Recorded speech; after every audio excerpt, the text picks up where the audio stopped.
He looked down at the rushing river and told himself that he had no choice.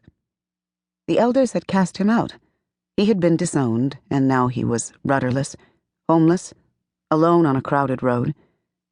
He did not count the new wife or the children as companions.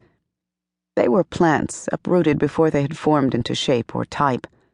They were adrift on this high road above a river that divided them from everything they had come to expect. "When I inherit, we will have a good piece of land," his dear Rebecca had said whenever he'd chafed at his dependence on her family. She had always said it, and he had eventually decided there was no shame in having a wealthy wife. He had spent 12 years working for the tobacco firm owned by his father-in-law, but then Rebecca had sickened after her 5th childbirth. All so sudden it had been, and everyone bewildered while Daniel stared into the flame of his wife's bedside candle, trying to understand.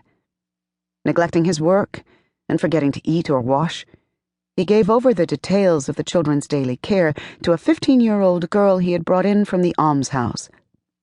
An orphan. Her name was Ruth Boyd. Mother Groob fussed in the kitchen, while Rebecca lay in her 4-poster bed holding her husband's sleeve.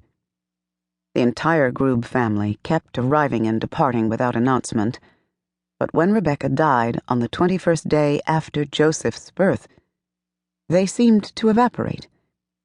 The sisters were married, with large families of their own, and the parents were elderly. Alone in his study, while neighbors brought food to the kitchen door, Daniel wept and prayed, and waited to learn what was required of him. "Thee shalt cause scandal by keeping the servant girl in thy house," his father admonished. "Thee must find a proper mother for thy orphans." "Ruth Boyd is also an orphan," Daniel had replied. It was a listless argument, nevertheless. He had taken her from the almshouse on a bond of indenture, and did not feel he could return her.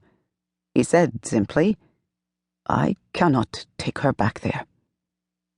He thought of the way she had run out to his wagon wearing a torn plaid dress and boots so old they were split at the sides. Her cape was unmended, her felt hat unclean. "And when thee is written out of the meeting for keeping an unmarried girl," his father had asked, "then where will thee go?" "I will go to Virginia." It was a muttering, a threat. Land of tolerance. Land of slavery. Daniel's father had a mason's heavy hands. "And does thee know what James Madison has done there?" "Yes, father, but it is only a very mild law which holds the Constitution in contempt," the old man spluttered. "Although the Virginians are intent on breeding presidents, and in fear of justified reprisal from the Federalists, are building a militia." Daniel's father had taken his hat off and was fanning his face.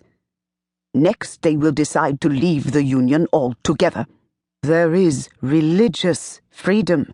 In Brandywine, the elders sat in judgment, measuring each person's response to the voice of God within. Discipline, the sense of meeting. "And no paid labor to be had," his father had stated gloomily.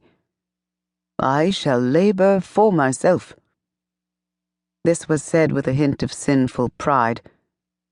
"Thee once quoted John Woolman to me, that if the leadings of the Spirit were attended to, more people would be engaged in the sweet employment of husbandry." Daniel had gone out to his horse then, remounted, and tried to imagine himself as different from the quiet, internalized person he had always been. He would make himself worthy of farm work, although he had so far never lifted a hand in such labor. He would find rolling land and a fast-running creek. He would drive his children through the Blue Ridge Mountains, and by the time they found a home place, none of them would look back. They had already crossed the Potomac at Evan Watkins Ferry. They had pushed on into Virginia, the old Commonwealth. The children would see this as adventure instead of exile.